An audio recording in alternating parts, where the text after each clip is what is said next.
মমির রান্নাঘরে তৈরি হবে আজকে উপমা। নমস্কার বন্ধুরা, মমি কুক ব্লগে সবাইকে স্বাগত জানিয়ে শুরু করছি আজকে নতুন একটা রেসিপি। আজকে বানাবো উপমা। তাই ডালিয়া নিয়েছি, এখানে আমি 1 কাপ ডালিয়া নিয়েছি।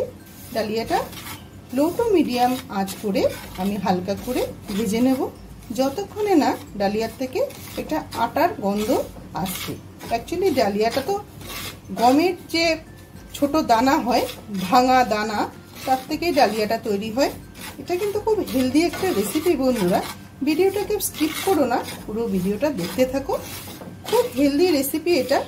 তোমরা চাইলে টিফিনে হোক বা লাঞ্চে হোক, ডিনারে হোক বা ব্রেকফাস্টে তোমরা অনায়াসেই খেতে পারো, অফিসেও নিয়ে যেতে পারো, আবার বাচ্চার স্কুলের টিফিনের জন্য বানিয়ে দিতে পারো।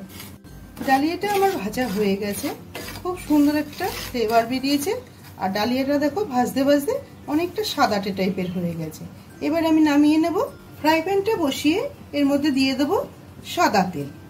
খুব বেশি তেল লাগবে না, 2 চামচ মতো আমি সাদা তেল দিলাম। দিয়ে দেবো 1 চামচ ঘি।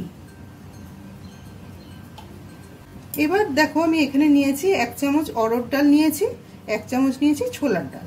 ফোড়নের জন্য দিয়ে দেবো। এই সময় গ্যাসের ফ্লেমটাকে একদম লো করে রাখতে হবে, নাহলে ডালগুলো চট করে লাল হয়ে যাবে, লাল বা কালো টাইপের হয়ে যাবে, কিন্তু ডালগুলো খেতে যখন মুখে পড়বে তখন খেতে ভালো লাগবে না। একটু কুক হওয়ার জন্য সময় দিতে হবে। ডালগুলো 2 মিনিট আমি ভাজা করে নিলাম। এবার এর মধ্যে দিয়ে দেবো বাদাম। এখানে আমি কাঁচা বাদাম ব্যবহার করেছি। কাঁচা বাদামটাও একই সাথে একটু ভাজা করে নেব।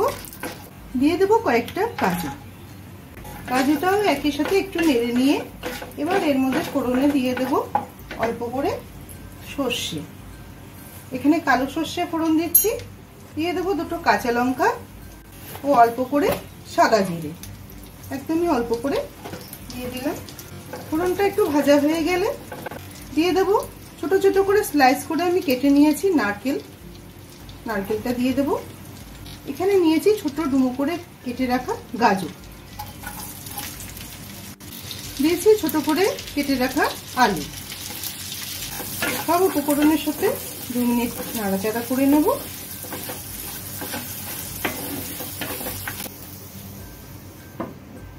একটু ঢাকা দিয়ে তারপর রান্নাটা করে নেব, তাহলে খুব তাড়াতাড়ি আলু ও গাজরটা সিদ্ধ হয়ে যাবে। সবজিগুলো অনেকটাই ভাজা হয়ে গেছে, নরম হয়ে গেছে। এবার দেখো আমি একটুখানি সবজিগুলো উপরে তুলে দেবো। তেলটাকে একটু, তেল ও ঘিটা একটু বাইরে বের করে নিয়ে আসবো, এরকম কাট করে। এখানে কিছু কারি পাতা নিয়েছি, কারি পাতাটা আমি ভেজে নেব। প্রথমে ফোড়নের সাথেও দিয়ে দেওয়া যেত, কিন্তু বেশি তেল ও ঘিয়ের মধ্যে কারি পাতাটা দিয়ে দিলে ফোড়ন তখন তেলটা অনেক ছেটে। এই জন্য আমি কারি পাতাটা সবসময় লাস্টের দিকেই ফোড়ন দিই, যখন তেলটা কমে আসে। ঢাকা দিলে পরে পাতাগুলো পড়ে যাবে। আমি টাটির সমেত দিলাম, তোমরা পাতাগুলো এভাবে ছিঁড়ে নিয়েও দিয়ে দিলেও হয়ে যায়। এবার ড্রাই করে রাখা ডালিয়াটাও দিয়ে দেবো এর মধ্যে।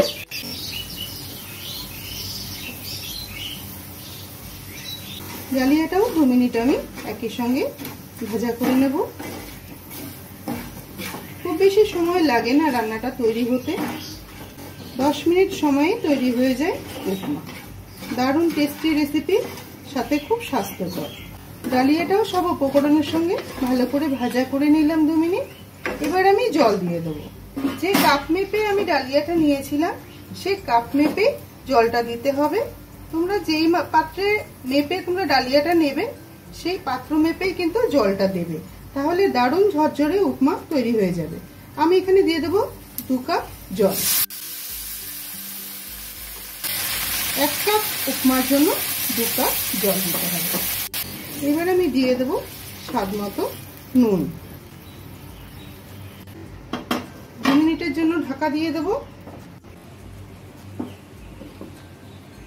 এই সময় গ্যাসের ফ্লেমটা লো টু মিডিয়াম করে রাখতে হবে।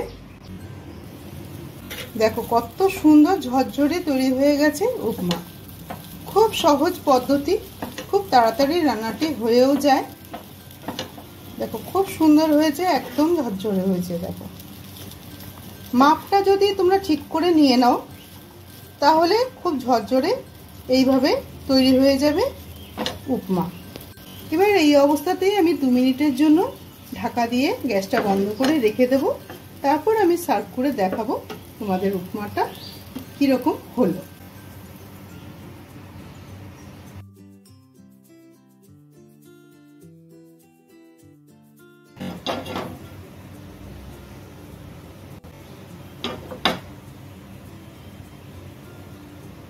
তৈরি হয়ে গেল একদম রেস্টুরেন্ট স্টাইলের উপমা। ভিডিওটা ভালো লাগলে একটা লাইক ও শেয়ার করে দিও। তুমি যদি আমার চ্যানেলে নতুন বন্ধু হয়ে থাকো তাহলে একটা সাবস্ক্রাইব করে পাশে থেকো। আর অবশ্যই আমাকে কমেন্ট করে জানিও কেমন লাগলো তোমার এই উপমা রেসিপিটি। ডালিয়ার উপমার ভিডিওর সাথে সাথে আমি কিন্তু ডালিয়ার আরও 2টো রেসিপি করেছি, যেটা ডালিয়ার পোলাও ও ডালিয়ার খিচুড়ি। ডিসক্রিপশন বক্সে দেওয়া থাকবে লিঙ্ক, তোমরা চাইলে অবশ্যই গিয়ে দেখে এসো, তোমাদের খুব ভালো লাগবে। পুরো ভিডিওটা দেখার জন্য অসংখ্য ধন্যবাদ। সবাই ভালো থেকো, দেখা হবে এরকমই কোনো নতুন রেসিপির সাথে।